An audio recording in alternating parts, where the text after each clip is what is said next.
Assalamualaikum. Minggu ini kita akan belajar membina kod pseudo dan catak alih bagi struktur kawalan pilihan.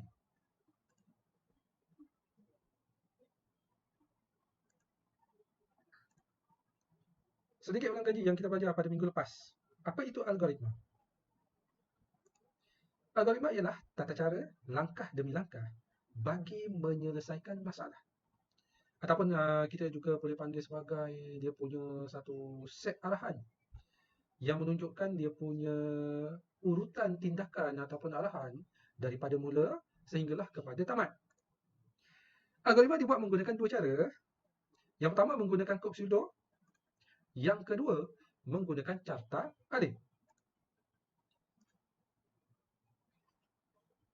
Struktur kawalan pilihan ada tiga. Yang pertama kita panggil sebagai struktur kawalan pilihan tunggal. Tunggal ni maksudnya ada satu sahaja pilihan.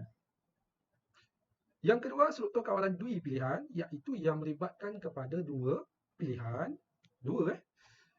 Yang ketiga struktur kawalan pelbagai pilihan, iaitu yang melibatkan kepada lebih daripada dua pilihan. Okey, maksudnya tiga dan ke atas, melibatkan kepada tiga pilihan dan ke atas. Kita lihat kepada struktur kawalan pilihan tunggal. Ini contoh dia. Lihat di sini. Jika saya lapar, maka saya makan. Okey, ini ada satu saja pilihan.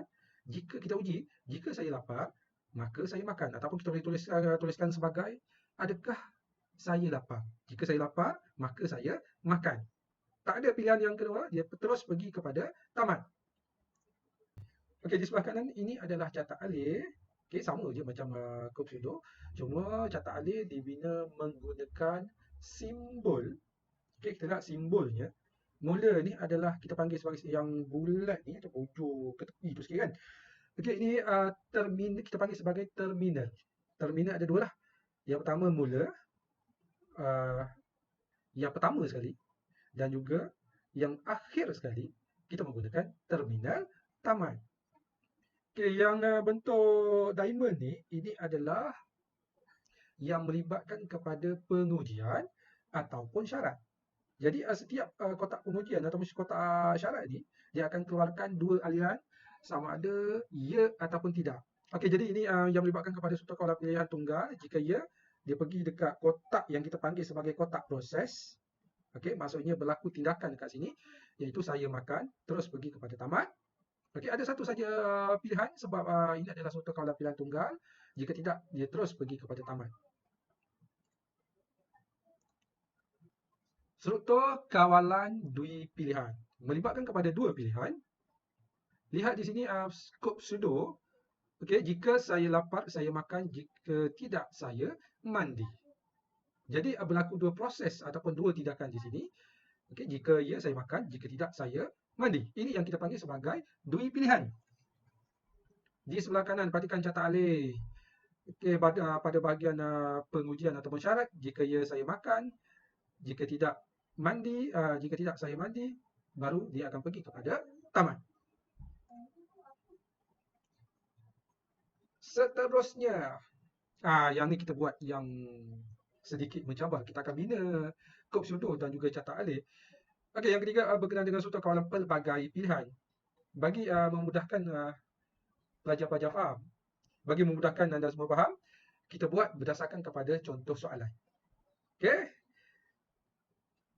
Soalannya, contoh soalannya berbunyi, bina kod pseudo dan juga soalannya berbunyi, bina kod pseudo dan catak alih bagi memaparkan nombor yang dimasukkan sama ada nombor positif, negatif ataupun sifar. Okey, perhatikan dekat sini ada berapa pilihan? Ada berapa? Okey, yang ini melibatkan kepada tiga pilihan. Sebab tu kita panggil sebagai pelbagai pilihan. Okey, pilihan yang pertama yang kita nak paparkan. Di sini kita akan papar. Bila dia ada papar, dia suruh paparkan di sini, memaparkan. Jadi ini menunjukkan kepada output. Ya. Yang ini menunjukkan kepada output. Ada tiga output, ada tiga pilihan di sini. Sama ada kita nak paparkan dia sebagai positif, kita nak paparkan sebagai negatif, ataupun kita nak paparkan sebagai sifar. Perhatikan dekat sini, apakah dia punya input? Inputnya apa? Inputnya apa?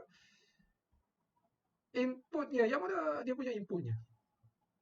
Cuba jawab. Baik. Ustaz tengok ada yang jawab betul. Inputnya adalah nombor. Jadi, nombor ni yang kita masukkan dan nombor ini kita akan uji dan kita akan tentukan sama ada nombor ini adalah positif, negatif ataupun sifar. Okey, last sekali kita akan paparkan dia punya paparannya. Okey, yang menunjukkan sama ada positif, negatif ataupun sifar. Okey, baik. Mari kita sama-sama buat kod pseudo. Okey, ambil pen dan juga kertas.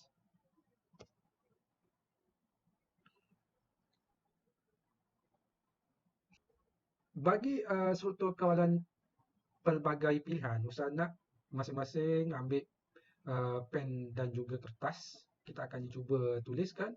Yang pertama kita akan tuliskan dia punya kod pseudo. Yang kedua kita akan cuba lakarkan carta alir. Okey, sama-sama kita buat.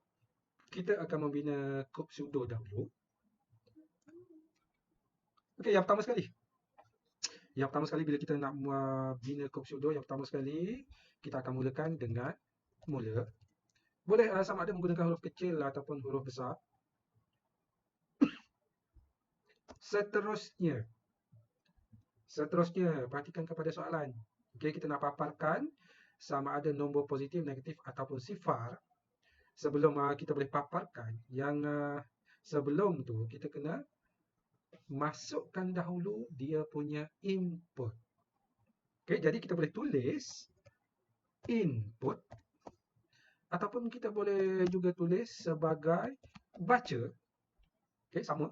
Input ataupun baca menunjukkan kepada input yang kita nak masukkan ataupun dia baca daripada data yang dah ada, ataupun kita boleh juga tulis sebagai masukkan. Masukkan. Ketiga-tiganya menunjukkan kepada penggunaan input. Jadi kita ambil yang mudah saja, input. Input. Input apa? Ya, input apa?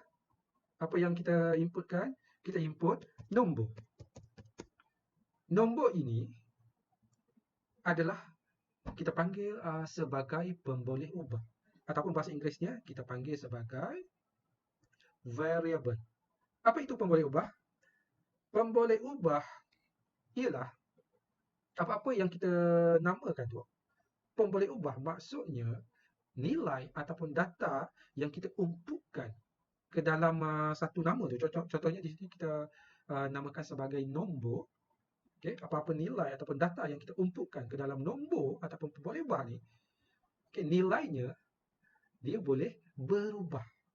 Maksudnya daripada awal atau cara sehingga akhir, daripada awal kod pseudo ni sehingga akhir dia punya perjalanan, dia punya programnya, nilainya boleh berubah. Okay, input nombor. Jadi nombor ini adalah pemboleh ubah yang kita gunakan. Nombor seterusnya kita dah masukkan dia punya